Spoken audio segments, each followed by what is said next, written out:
मित्रांनो, आपण कुठली गोष्ट खरेदी करत असताना ब्रँडचा नक्की विचार करतो बघा. अनेक वेळा या बाकीच्या ब्रँड नसलेल्या वस्तू सुद्धा चांगल्या असतात, उपयोगी असतात, दीर्घायुष्य असतात. पण आपण खरेदी करताना प्रामुख्याने ब्रँड नेम याला खूप महत्त्व देतो आणि हा आपल्या स्वभावातला एक सगळ्यात महत्त्वाचा असणारा भाग आहे. आणि हे ब्रँड नेम हे सगळ्यात महत्त्वाचं आहे. आणि हे फक्त ब्रँड नेम हे एखाद्या कंपनी करता नसून आपल्या वैयक्तिक करता पण असू शकतं, personal brand. And this is what we are going to discuss in this video, how to create your personal brand. नमस्कार, माझं नाव आहे BL जोशी. हे एक सॉफ्ट स्किल कोच आणि इमेज कन्सल्टंट आहेत. आणि आज आपण पर्सनल ब्रँडचा विचार करत असताना स्पोर्ट्समधलं एक उदाहरण घेऊया की सचिन तेंडुलकर, विराट कोहली. एक ब्रँड आहे ना यांचा. फिल्म इंडस्ट्रीचं घेतलं तर बेबी दीपिका पडुकोन, अमिताभ बच्चन, शाहरुख खान यांनी स्वतःचा एक ब्रँड क्रिएट केलेला आहे. अगदी आपल्या खाद्यपदार्थाच्या बाबतीमध्ये आपण पाहिलं तर संजीव कपूर एक तरी त्यांचा त्या क्षेत्रामध्ये असा ब्रँड क्रिएट केलेला आहे. आज शैक्षणिक क्षेत्रामध्ये माझ्यासारख्या भारत देशामध्ये खान सर, विकास दिव्यकीर्ती याही लोकांनी आपला स्वतःचा एक ब्रँड क्रिएट केलेला आहे. आणि आज आपण पण एक एम्प्लॉई म्हणून, एक बिझनेसमन म्हणून, एक स्टार्टअप ओनर म्हणून स्वतःचा एक ब्रँड क्रिएट करायची आवश्यकता आहे. कारण या कॉम्पिटेटिव्ह वर्ल्डमध्ये जर मला यशस्वी व्हायचं असेल तर मला स्वतःचा एक ब्रँड पाहिजे. आणि हा ब्रँड कशामध्ये? तर गर्दीत उठून दिसण्यासाठी, गर्दीत हरवून जाण्यासाठी नव्हे, तर गर्दीत वेगळेपण आपलं सिद्ध करण्यासाठी. Because this competition is a civilized war and we will have to stand out. And that's why we need a personal brand. आज प्रत्येकाला खऱ्या अर्थाने याची गरज आहे. आज एखादा पर्सनल ब्रँड क्रिएट करत असताना 5 महत्त्वाच्या गोष्टी आहेत, त्या इथं आपण या व्हिडिओच्या माध्यमातून बघणार आहोत. सगळ्यात पहिल्याच गोष्ट आहे, मला माझा ब्रँड क्रिएट करताना I will have to define my value proposition. आज एक व्यक्ती म्हणून माझे स्वतःच्या व्हॅल्यूज काय आहेत, बिलीफ सिस्टम्स काय आहेत, how my personality traits are there and how it is going to affect on my transaction. This is what I will have to be consistent on this. आज मला माझ्या या गोष्टी प्रतिबिंबित केल्या पाहिजे. अगदी आपण थोडंसं मोठं उदाहरण घेतलं तर look at the highest authority. आज गुगल जगातली सगळ्यात मोठी कंपनी आहे आणि या गुगल कंपनीचे CEO सुंदर पिचाई.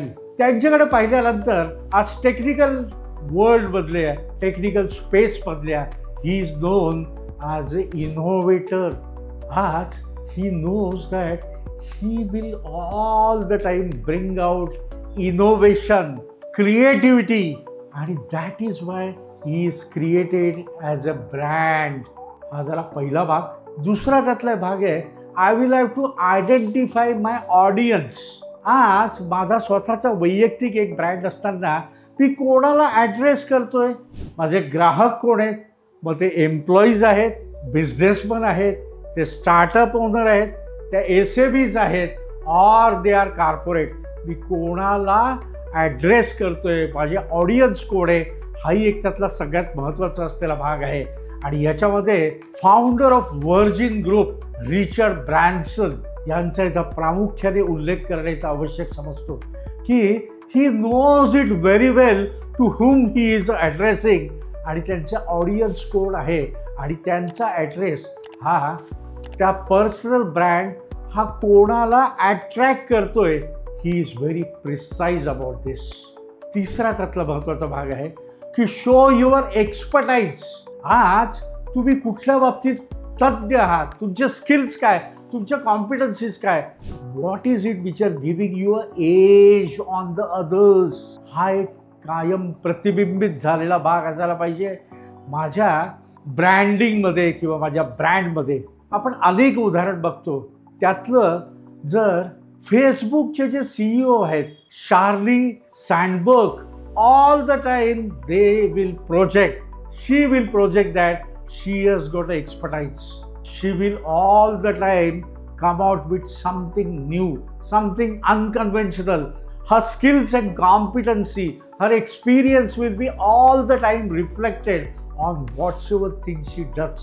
आज आपल्याला ही उदाहरणं फक्त उदाहरणं म्हणून नव्हे, तर ह्यांच्याकडनं शिकून, ह्यांच्याकडनं समजून मी माझा स्वतःचा पर्सनल ब्रँड कसा क्रिएट करू शकेल, आणि म्हणून आपल्याला ही उदाहरणं आणि ही माणसं डोळ्यासमोर आणायची आहेत. याच बरोबर आज मला माझी ऑथेंटिसिटी ही कन्सिस्टंटली असायला पाहिजे. फक्त एकदा सुरुवात केली किंवा आरंभशूर असता कामा नये. माझी जी ऑथेंटिसिटी आहे ही सातत्याने लोकांच्या समोर आली पाहिजे. And that is what is a branding. Thrive ग्लोबलच्या ज्या सीईओ आहेत, आरियाना हाफेगॉन यांचं इथं आपण उदाहरण घेऊया. She is very confident about her consistency. एकदा केलं म्हणून नाही, तर ऑथेंटिसिटी आणि consistency you will find in that CEO. आणि पाचवा आणि सगळ्यात महत्त्वाचा भाग आहे की building a personal brand is a continuous process. आज आपल्याला अशा प्रकारचा पर्सनल ब्रँड करायला थोडासा वेळ लागतो.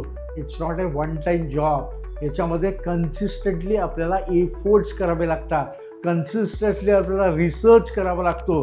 कन्सिस्टंटली आपल्याला रिव्ह्यू करावा लागतो. What went right and what went wrong. आणि याच्यातलं सगळ्यात मोठं उदाहरण म्हणलं तर let us take example of Elon Musk. Tesla किंवा स्पेसच्या बाबतीमध्ये आज त्यांनी केवढ्या मोठ्या प्रमाणावर एफर्ट्स टाकलेत. आणि the amount of work, amount of contribution he is doing for this is unbelievable. But all the time he is making the efforts once, twice, thrice, 4 times, 5 times. Sometimes there is a success, sometimes there are failure, but you cannot run away. It is a continuous process. मित्रांनो, या 5 गोष्टी आपण ज्या लक्षात घेतलेल्या आहेत याचा निश्चितपणे तुमचा ब्रँड निर्माण करण्याकरता प्रयत्न करा. अँड जर आज आपण आपलं व्हॅल्यू प्रपोजिशन दिलं, आपण कुठल्या ऑडियन्सला आपण ॲड्रेस करणार आहोत, एक कन्सिस्टन्सी व्हिज्युअल ब्रँड असा आपण कसा क्रिएट करणार आहोत, आपण ऑथेंटिक आणि कन्सिस्टंट कसं राहणार आहोत, आणि कंटिन्युअसली एफर्ट्स, हे 5 गोष्टी जर आपण ठेवल्या तर I am very confident that you will have your own brand, and every buyer, every purchaser will prefer to buy the things and the goods and the services from you, and you are going to be brand. Wish you all the best. Please like, share and subscribe. Thank you so much.